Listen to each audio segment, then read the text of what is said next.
Good evening and welcome to all of our listeners. Thank you for joining us today for DPD Group's latest Twitter Spaces event.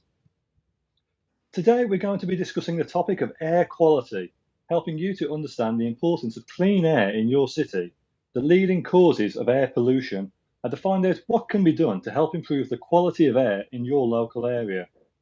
If you do have any questions throughout, please feel free to DM us or request to speak, and you'll be able to speak to Julien directly. I'd like to now introduce Julien Le Signor, our guest speaker today, who will be telling us in more detail everything we need to know about air quality in your city. Over to you, Julien. Thanks, Kurt. Hi, everyone. My name is Julien Le Signor. I'm head of environment at DPD Group, working in our central sustainability team for actually more than 2 years and a half now on various issues spanning from biodiversity and, of course, urban air quality. Yeah.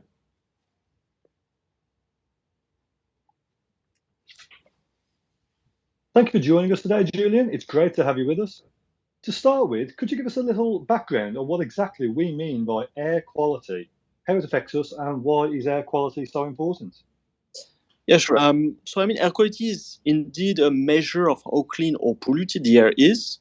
And when you look at the air in our atmosphere, it is mostly made up of two gases, right? It's nitrogen and oxygen, and both of them account for 99% of the air, right? However, the issue comes for the other 1%. So it contains also smaller amounts of other gases and particles, such as carbon monoxide, sulfur dioxide, nitrogen dioxide, airborne particles, and also ground level ozone, right? And monitoring air quality is important because obviously those, smaller amounts of gases and particles could harm our health or the environment. For example, exposure to fine particulate matter of 2.5 microns or less, so PM 2.5, may cause, cardiovascular and respiratory diseases, right, and cancers. So it's actually key for everybody's. Yeah. Thank you very much, Julien. That's very interesting. Can you tell us, how do you measure air quality? So when it comes to KPIs, actually, there is the AQI, or Air Quality Index, which is like the thermometer for air quality. Basically, to simplify things, what you need to know is that the lower it is, the cleaner the air is. However, when it's above 100, for instance, you shouldn't spend too much time outside, definitely. So in that sense, the AQI is kind of a mixed KPI, I would say, which is built using the air concentration from several air pollutants, like the one I mentioned, previously, so ozone, nitrogen oxide, or fine particles, and with some of them obviously having more impact on everyone's health than others. To talk briefly, actually, on how you measure one of the most dangerous ones, like fine particles. There are actually different technologies on the market that will provide such measurements. And, you have very expensive monitoring stations that weigh particles. And you have also local sensors, laser sensors, actually, that would count particles. So there's different kinds of systems as well. Yeah. Thank you, Julien. That's very interesting. I'd like to just say welcome to our latest listeners. If you're just joining us, please feel free, if you have any questions, to DM us, or you can request to speak and you can ask your questions to Julien directly.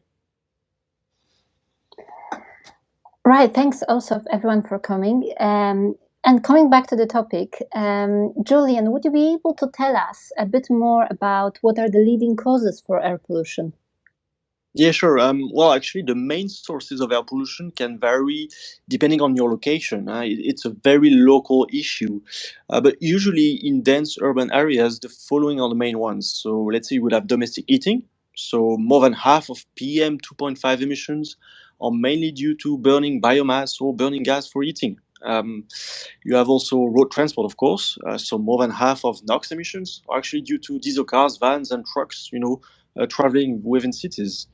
And as well, depending on where you are, where you live, industrial activities, energy generation plants, airports, agriculture activities, construction sites, and forest fires can also obviously impact badly the air. Yeah.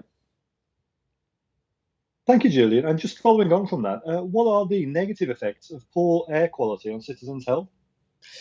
Well, actually, I mean, the impact on the Earth from these different gases and particles you have in the air is not equal with all of them when it comes to their impact on our own Earth.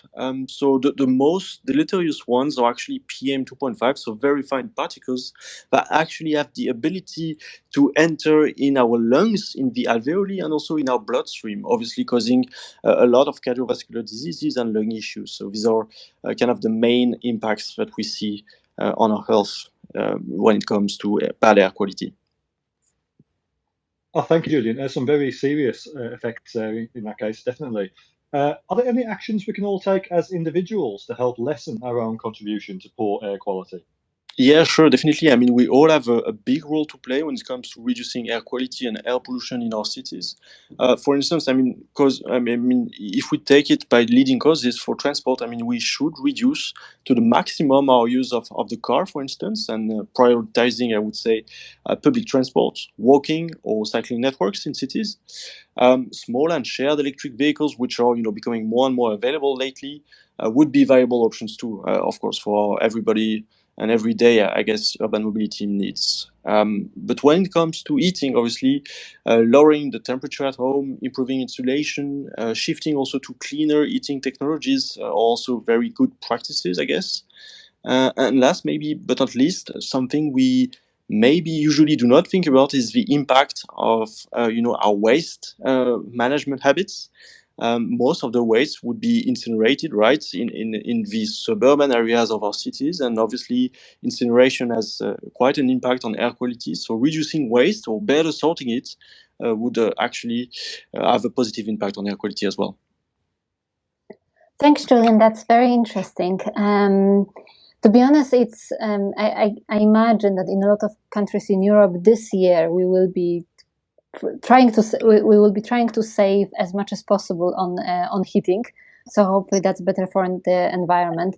Something I'd like to mention here, something I read the other day, that statistics from WHO, almost 99% of the global population breathes air exceeding WHO guidelines, with low and middle income countries suffering from the highest exposures. And just to put it into context, WHO figures state that 4.2 million deaths per year occur as a result of exposure to harmful air pollution.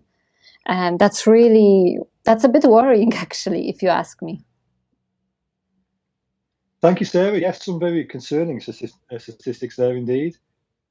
Just to welcome any of our listeners who've recently joined us, we're here with Julien Le Signor, the Head of Environment at DPDgroup, to discuss the topic of air quality, to learn more about the leading causes of air pollution, and to see what each of us can do to help lessen our individual contribution to poor air quality. So if any of our listeners here do have any questions at all, please feel free to DM us or request to speak, and you'll be able to give your questions directly to Julien. So Julien, just moving on, now that we understand the problem we're facing when it comes to air pollution, it's worth looking at what exactly DPDgroup is doing to help. As one of the world's leading parcel delivery networks, DPD realises it's part of the problem contributing to the poor air quality of air and has vowed to instead become part of the solution. So could you tell us a bit more about what exactly DPD is doing to help improve the quality of air across Europe?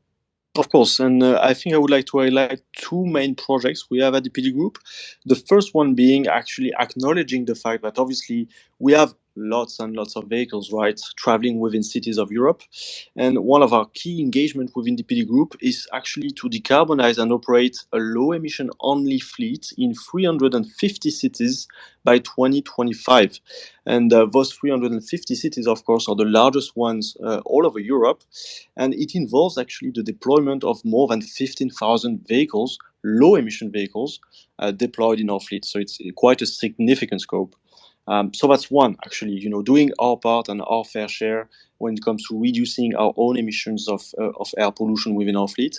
And secondly, obviously, having such a large fleet, right, delivering parcels every day in all cities of Europe, we thought, well, we could leverage it by fitting air quality sensors on our vehicles and locations to provide meaningful information to cities and citizens. And this is exactly what we're doing in association with Pollutrak, so one of the leading also air quality sensor providers. And we mounted basically laser sensors on vehicles and pickup shops and our depots as well within cities to measure the presence of harmful particulate matter, so PM 2.5 in the air. As of now, actually, the program has been deployed to 21 cities in Europe, and there's obviously more to come in the near future. And the idea is obviously to have real-time data, obviously to provide, dashboards and maps that could also support, the different city authorities or even the general public, getting more and more insights on air pollution. Thank you, Julien. So what exactly is it that we're trying to achieve with this program? There's actually two main objectives. I mean, this useful data, first of all, obviously empowers local authorities, I would say, to make informed decisions to help mitigate the issues of air pollution in their own city. For example, they can, tweak traffic plans, potentially make some streets pedestrian, and also maybe adapt commercial developments so that they have air quality in their mind as well in doing so. The second objective is to target citizens, especially those with breathing difficulties, such as asthma, for instance, that can also access the data to make better decisions for their own well-being via the public platform called Airdag. Thank you, Julien. That sounds very interesting. Could you give us an overview as to exactly how Airdag works? It's actually fairly simple. It's an online website where you could see the air quality at any address of your choice within, obviously, the cities covered by the program. So basically, when you arrive on the platform, you just select the address of your choice and you will be able to see the levels of fine particulate matter at this specific address for the last 24 hours, but also for the last 30 days. And you'll be able also to see these similar levels of fine particulate matters for the city as well for the past 24 hours and last 30 days. But also, I mean, and most importantly, this website provides as well actionable tips, right, for you and me, so that you can adapt, your behavior and protect your health depending on the air quality level you see on the platform. So it's quite relevant from that sense, I guess. To be honest, that's quite impressive. I like how DPDgroup is using cutting-edge technology, such as those sensors, to collect air quality data. Can you tell us, Julien, where Airdag is currently active? So the Airdag platform is currently active in 16 cities of Europe and soon to be 21. I mean, I won't list them all, obviously, but I mean, we've been targeting all the main capital cities of Europe and the largest also cities, such as, Paris in France. We have London, Birmingham in the UK. We have Madrid in Spain, Lisbon in Portugal, and so on and so forth. So you get the idea. And there's obviously more and more cities to come by the end of the year. Wow, that's really impressive. It's actually currently up and running in a lot more places than I would have expected. We do actually have a question from the audience now. So over to you, Anthony. Yes, thank you. So I was wondering if you had any plans to expand Airdag in new cities within 2023. Well, actually, I cannot disclose anything, but definitely stay tuned and look at what we post also on our social media accounts to learn more about what's planned, obviously, for next year. Yeah, definitely a lot of interesting projects and new add-ons to our air quality monitoring activities. Thank you. That's a great question, Anthony. Thank you very much. And thank you, Julien. For anyone who's just joining us, we're currently here with Julien Le Signor from DPDgroup, and we're discussing the topic of the Airdag Air Quality Monitoring Programme. This is the innovative initiative from DPDgroup to collect data on air quality, which can then be used by residents to check the clean air levels in their city and even help inform policy changes to tackle the clean air problems in urban areas. Julien, I'm just wondering, is the programme currently only available to city officials living in those areas, or can anyone access the data provided by Airdag? Well, actually, any DPDgroup consignee or even any citizen living in the cities part of the program could access to the data or the platform because it's public, right? But I guess, I mean, if you do not live in those cities part of the program, I would say maybe the data would be less relevant to you. But of course, I don't know, maybe if you have any relatives, family, colleagues, friends, etc., living in the cities part of the program, maybe it would be relevant also to share this link and share this website to them so that obviously they protect their own health depending on air pollution. Yeah.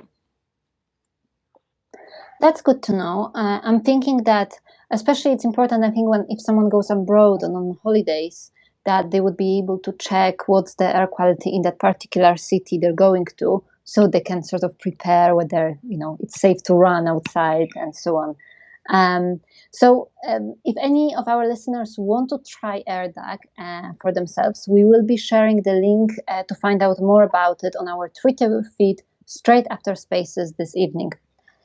Julien, could you provide us with step-by-step overview of how our listeners can access data provided by Airdag? Yeah, well, it's fairly simple. I mean, when you get on the website itself from the link or QR code we can provide, you obviously enter an address, right, on the landing page.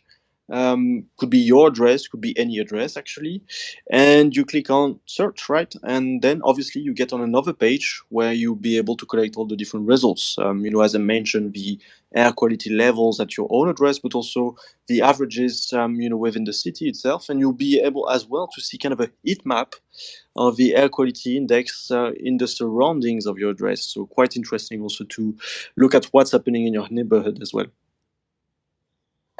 Thanks, Julien. That sounds pretty easy, actually.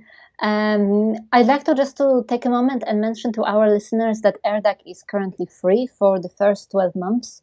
So it's definitely good reason to look into it and check what's the air quality in the city where you are. It's available, from what Julien said, it's available in many cities across Europe. So feel free to check it out. Thank you, Sarah. Yes, definitely lots of benefits to using Airdag. So just for our listeners, just to reiterate, in case you've just joined the Twitter Spaces, don't worry, you will be able to listen to the whole recording later by clicking on the link in our latest tweet. Thank you so much for taking the time to talk to us this evening, Julien. I would like now to hand over to our listeners, who I'm sure will have a few questions of their own.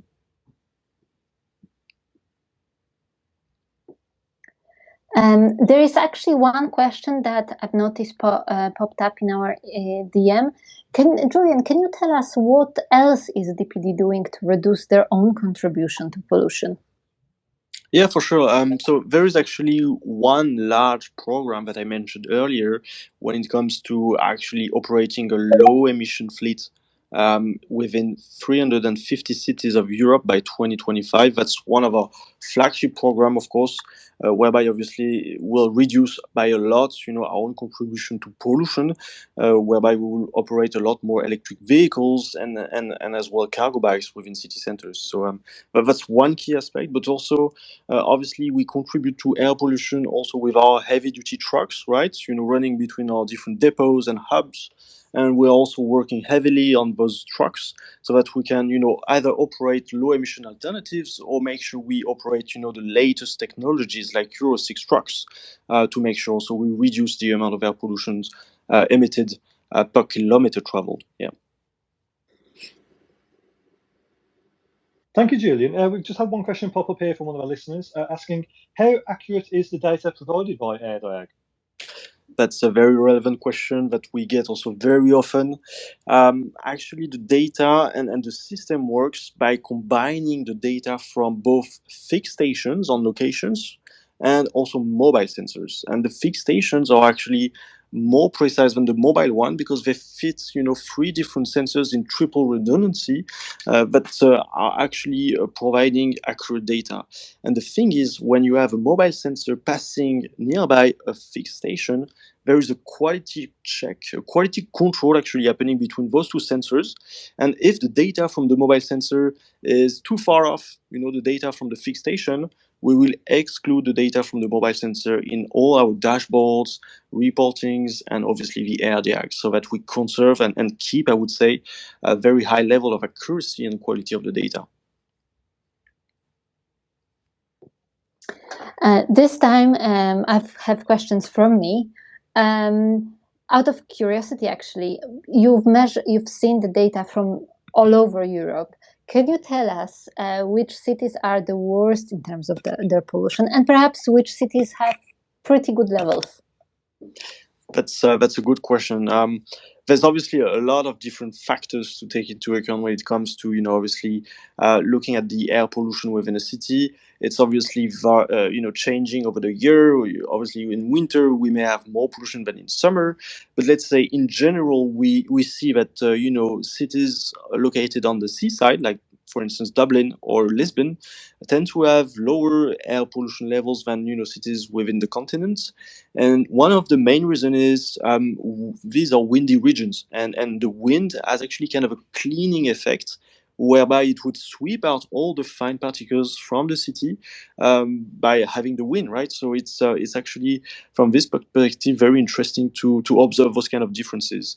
So what we see on the other hand is that cities that usually have big maritime ports, for instance, like Rotterdam or Hamburg, where we are present as well, would actually have higher levels of pollutions, mainly due, I would say, to the fact that there's obviously a lot of container ships and vessels, that burn very dirty fuel, within the inner cities. So it's usually also one of the worst impacts. And what we see as well is, for instance, in Poland, a city like Warsaw, which is located not far from as well,